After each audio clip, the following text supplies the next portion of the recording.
Well, it is April 7th, and we have been getting a lot of customers wanting to buy mangoes, and mango season just hadn't started until today.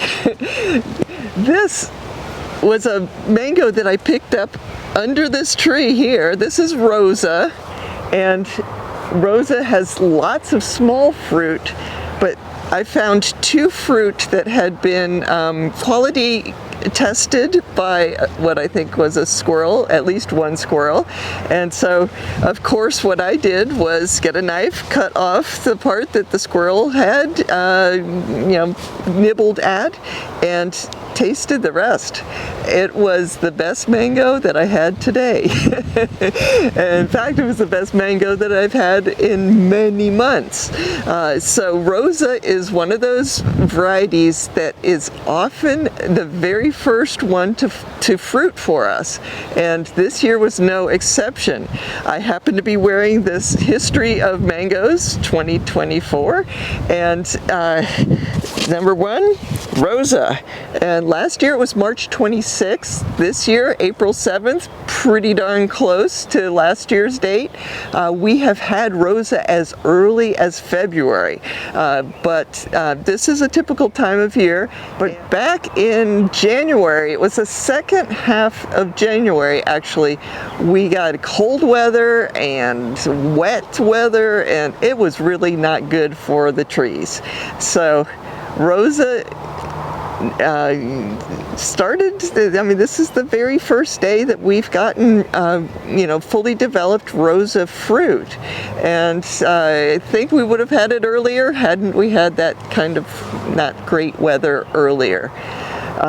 But we'll focus on having mangoes now. True, this is not a saleable mango. It's very edible, but not saleable. We have another one. Squirrels have gotten happy here. This doesn't look great. And a lot of you might think this is garbage, but I'm going to eat this. It's one of my friends used to say, that's why knives were invented. Just cut off the bad part and the rest should be good. Now, Rosa is a very firm mango, so if you are expecting to feel like some softness when it's ripe, usually you're not going to feel that. But these are tasty, and they do have a fairly significant amount of fiber, especially near the seed. But as I said, best mango in the grove today. Tomorrow, who knows, maybe something else will ripen. We've got all this little fruit up here, some medium size. We even have flowers. Rosa is just a very enthusiastic fruiter, and that, of course, requires flowers. I am seeing what I think is possibly a fruit that the squirrels didn't get.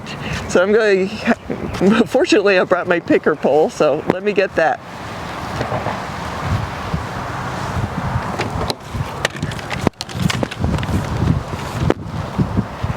So there's like a cluster in this area of fairly big fruit, but only one of them looks ready to pick. So let me just grab that, and hopefully there's not little squirrel chews out of it. Nope, it looks very nice. Rosa does get these little spots on them. They are just skin deep. Doesn't affect the flavor at all. So we have some ripe and quality controlled or whatever, quality tested by squirrel fruit, and then we have a perfect fruit. So Rosa is on the way. I've got, it looks like 3 different crops on the same tree. So yay for Rosa. So one other thing is, this is good news, of course. Everybody likes mango season to start, but it's not like the 4th of July where it happens with a bang. It's sort of a whimper. We have these, 2 not saleable fruit, 1 saleable fruit. This is technically the beginning of mango season for us, but it is not a time to jump into your car and drive to Truly Tropical to buy mangoes. It starts out being just a few fruit, and of course it builds up. June and July are usually the peak months for our mangoes. It depends on the weather, but June and July is, I think, when we're going to make the most people happy. But just as a point of information, mango season has started, and hopefully we'll get a few more mangoes this month, a few more varieties of mangoes, I should say. And so we've got a lot of varieties in the grove, and we'll just keep our eyes out to see what might be next.